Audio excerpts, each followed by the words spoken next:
कांग्रेस के जो शासन है, अभी कांग्रेस का जो यहाँ पे जो भी विधायक है, जो उन्होंने जो नीति अपनाई है, गुंडागर्दी, भ्रष्टाचारी, ये सब चालू करके रखा है, लोगों को डरा के बैठा के रखा है, तो लोग मतलब यही तो बात है। इसीलिए क्या तीनों विधानसभा में कांग्रेस को खासा नुकसान पहुंचने वाला है पार्टी से? बिल्कुल हो सकता है। मैं तो दोनों को बोलूँगा क्योंकि दोनों को भी खासा नुकसान हो सकता है, क्योंकि बल्कि ये क्या कैथलिक समाज को हमेशा से उपेक्षित रखते आए हैं, इसलिए तीसरी शक्ति के रूप में आप सामने आए? कुनकुरी विधानसभा में देखने में आ रहा है कि जो एक कम्युनिटी के बीच टकराहट है, आप भी उरांव समाज से हैं, कांग्रेस के यहाँ जो विधायक हैं यूडी मिंज, वे भी उरांव समाज से हैं। किसी ने भी समर्थन मूल्य हमारे आम आदमी पार्टी के समर्थन मूल्य, धान के समर्थन मूल्य के से ज़्यादा कहीं उन्होंने ऐलान नहीं किया है। कितना है? धान का समर्थन मूल्य 3,600 रुपया किया है, ये किसी पार्टी ने नहीं किया है। और आप एक बहुत लंबे समय तक सीनियर ऑडिटर रहे, बैंक में प्रबंधन का कार्य आपने देखा, अब ऐसी क्या आवश्यकता पड़ी कि आप कुनकुरी में राजनीति के दंगल में उतर चुके? रिटायरमेंट।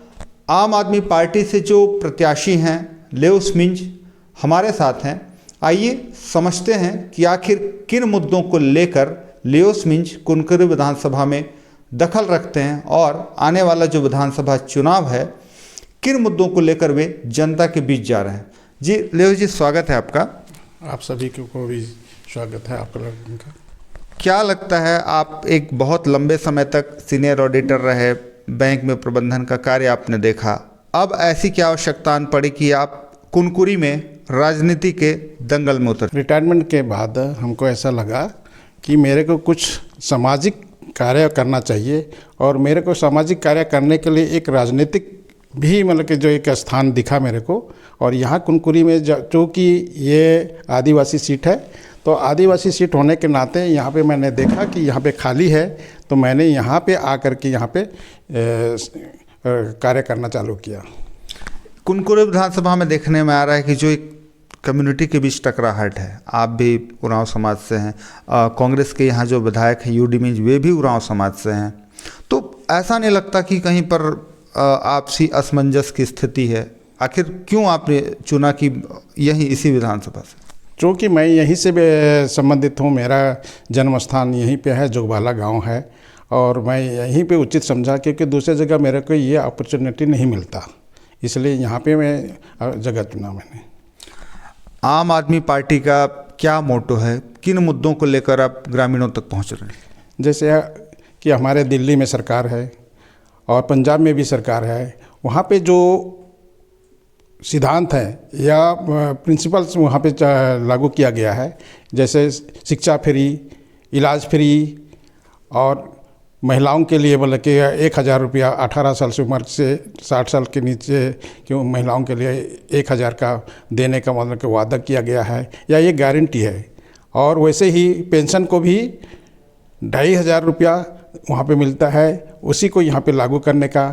और किसानों के लिए अभी बहुत एक अभी मतलब बना कि गारंटी में के रूप में इनको जारी किया गया है, जिसमें कि किसानों को धान का समर्थन मूल्य 3,600 रुपया किया है, ये किसी पार्टी ने नहीं किया है। और राशन भी जो बांटने का काम अभी करेगा, तो घर घर बांटने का ये भी ऐलान किया है। जितना भी रासायनिक खाद जो मिलेगा, अभी जो मिलता है उर्वरक खाद, वो घर घर मतलब बना के बांटा जाएगा। और मंडी का भी एक केंद्र जो गांव के अंदर में केंद्र बनाया जाएगा। तो हम इसी बात को ज़्यादा हम जोर दे रहे हैं, और भी बहुत सारे 10 जो गारंटी है उसको लागू करने के लिए हम लोग उसी बात को हम यहाँ पे पब्लिक के सामने बता रहे हैं। क्या मानते हैं, जो बीजेपी का घोषणा पत्र है, कांग्रेस का घोषणा पत्र है, उससे कहीं ज़्यादा अच्छा है क्या आप पार्टी का घोषणा पत्र? अभी तक मतलब जो बीजेपी और कांग्रेस ने घोषणा की है, उससे तो हमारे गारंटी बहुत ही उत्तम है, क्योंकि किसी ने भी समर्थन मूल्य हमारे आम आदमी पार्टी के समर्थन मूल्य, धान के समर्थन मूल्य के से ज़्यादा कहीं उन्होंने ऐलान नहीं किया है। कितना है समर्थन मूल्य हमारे यहाँ पे अभी के स्थिति में? अभी के आज के तारीख में इन्होंने जो गारंटी दिया है 3,600, कांग्रेस का 3,200 या ऐसा मेरे का अनुमान है, और 3100। तो क्या लगता है 3,600 रुपये आप दे पाएंगे किसानों को? बिल्कुल दे पाएंगे, जब इतना सारे जब बिजली फ्री कर रहे हैं वहाँ पे उतना दे पा रहे हैं, वहाँ पे हर इलाज मतलब कि फ्री कर रहे हैं, तो अब ये शिक्षा फ्री कर दे रहे हैं और उससे उत्तम और क्या कर सकते हैं। पहली बार आप राजनीति में उतरे हैं, मैदान में विष्णुदेव साय भी हैं भाजपा से, कांग्रेस से यूडी मिंज हैं, कहाँ देखते हैं इनको आप?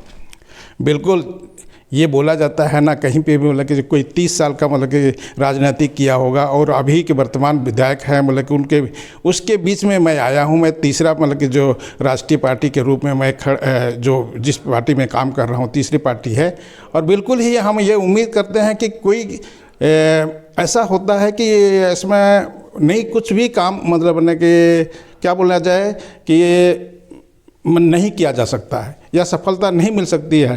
कोई भी बोले कि आदमी कितना भी बड़ा हो, लेकिन अगर मेहनत करें तो मेहनत से बड़ी बात और कुछ नहीं हो सकती है। किसी का भाई आज 30 साल से उन्होंने क्या किया पब्लिक जानती है। आज मतलब कि ये जो 5 साल के कांग्रेस ने किया पब्लिक जानती है, और हमने तो कुछ नहीं किया। हम शुरुआत कर रहे हैं, और शुरुआत के हमने जो आम आदमी पार्टी का ये जो सिद्धांत को यहाँ पे लागू करने के लिए बोल रहे हैं, हमारे जितना भी जनता इसमें मतलब कि समर्थन देने के लिए तैयार है।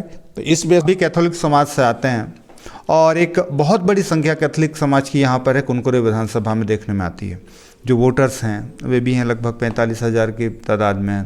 तो क्या लगता है कैथोलिक समाज का कितना सपोर्ट आपको मिल पा रहा है? देखिए, कैथोलिक सपोर्ट तो हमारे जो बोलते हैं ना कि हमारे कैथोलिक जो हैं वो जितना हम भुना सकते हैं, जितना हम संबंध बना सकते हैं, जितना हम संपर्क बना सकते हैं, उससे बिल्कुल प्रभावित होंगे। और हमारे साथ मतलब कहने के लिए अभी भी जो जिस हिसाब से पब्लिक या जो कैथोलिक समाज के या कैथोलिक उराव लोग जो समर्थन दे रहे हैं, तो उससे तो हमको यही प्रतीत होता है कि हमको ज़्यादा मिलेगा। क्या लगता है जो बीजेपी कांग्रेस की बात करें या अन्य राजनीतिक दलों की बात करें, तो ये क्या कैथोलिक समाज को हमेशा से उपेक्षित रखते आए हैं, इसलिए तीसरी शक्ति के रूप में आप सामने आए? नहीं, ऐसा कुछ नहीं। उपेक्षित करते हैं या रखते हैं वैसी बात नहीं है, लेकिन बिल्कुल हमारे पार्टी जो हमारा पार्टी जो है वो किसी जात और धर्म का तो मतलब कि ये मानता नहीं है। सबको समानता की दृष्टि से देखने का मतलब मतलब कि जो काम कर रही है, इसी बेस पे हम लड़ रहे हैं। बिल्कुल, जो मैनिफेस्टो है केवल आप उस दम पे ही पहुंच रहे हैं ग्रामीणों तक। हाँ बिल्कुल, उसी जो मैनिफेस्टो है हमारे जो गारंटी है उसी को ही मतलब कि हम पब्लिक में जा कर के बता रहे हैं, उसी से प्रभावित हो रहे हैं। आज की स्थिति ये है कि कांग्रेस हो या भाजपा, वो इस तीसरी शक्ति से डरी हुई है। जिले के तीनों विधानसभा, आप जिलाध्यक्ष भी हैं आप पार्टी के, जो जिले की तीनों विधानसभा सीट है वहाँ पर आप पार्टी का खासा दखल है, और तीनों पार्टियां जो भी हैं राजनीतिक दल वे काफ़ी डरे हुए सहमे हुए हैं। आखिर क्यों? ये तो उन्हीं लोग जान पाएंगे कि बल्कि हमने अगर उन्होंने अच्छा काम नहीं किया, दोनों पार्टी ने काम अच्छा नहीं किया होगा, इसीलिए उन लोग डर रहे हैं। अगर अच्छा काम किए होते तो उन लोग डरते नहीं। तो मेरा कहना तो यही है कि बल्कि हमने अच्छा काम कर रहे हैं, दिल्ली में अब अच्छा काम करके दिखा रहे हैं, पंजाब में अच्छा काम करके दिखा रहे हैं, उसका फल है ये। और इसी कारण से मतलब कि इन लोग डर रहे हैं क्योंकि भाई अगर मान लो दिल्ली जैसा या पंजाब जैसा यहाँ पे भी ला दें तो हमारा अस्तित्व खत्म हो जाएगा, इसलिए इन्होंने कर रहे हैं। क्या तीनों विधानसभा में कांग्रेस को खासा नुकसान पहुंचने वाला है पार्टी से? बिल्कुल हो सकता है।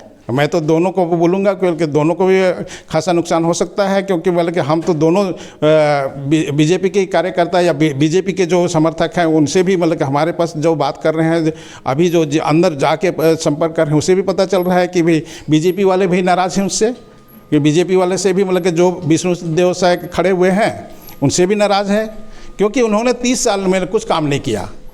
और ये इन्होंने मतलब कि जो अभी कांग्रेस के जो शासन है, अभी कांग्रेस का जो यहाँ पे जो भी विधायक है, जो उन्होंने जो नीति अपनाई है, गुंडागर्दी, भ्रष्टाचारी, ये सब चालू करके रखा है, लोगों को डरा के बैठा के रखा है, तो लोग मतलब यही तो बात है। इसीलिए क्या लगता है, पहला आपका राजनीतिक अनुभव है, आप सामाजिक क्षेत्र में भी काम कर चुके हैं, लेकिन ये अनुभव पहला है, जिला अध्यक्ष का अनुभव 5 साल का रहा है आपका, और अब विधानसभा के प्रत्याशी के रूप में क्या आंकते हैं, अपने आप को कैसा देखते हैं?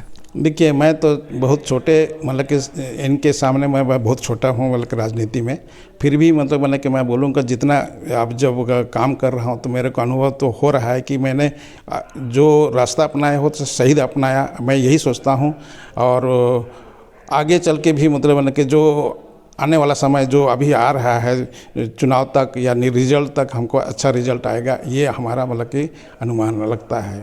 फिलहाल आप मैदान में हैं, लेकिन आपने कांग्रेस को सोचने पर मजबूर कर दिया है, एक चिंता की लकीर खिंच गई है, क्यों?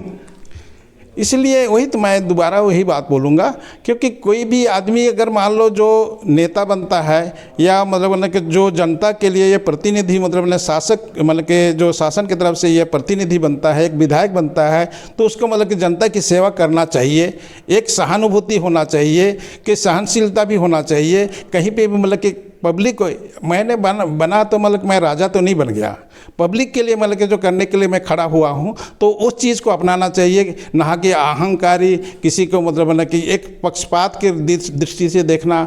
जब चुनाव के टाइम में अगर ऐसा बात होता है और उसी बात को लेकर के मतलब कि चलते हैं, तो यह बिल्कुल मतलब कि गलत है।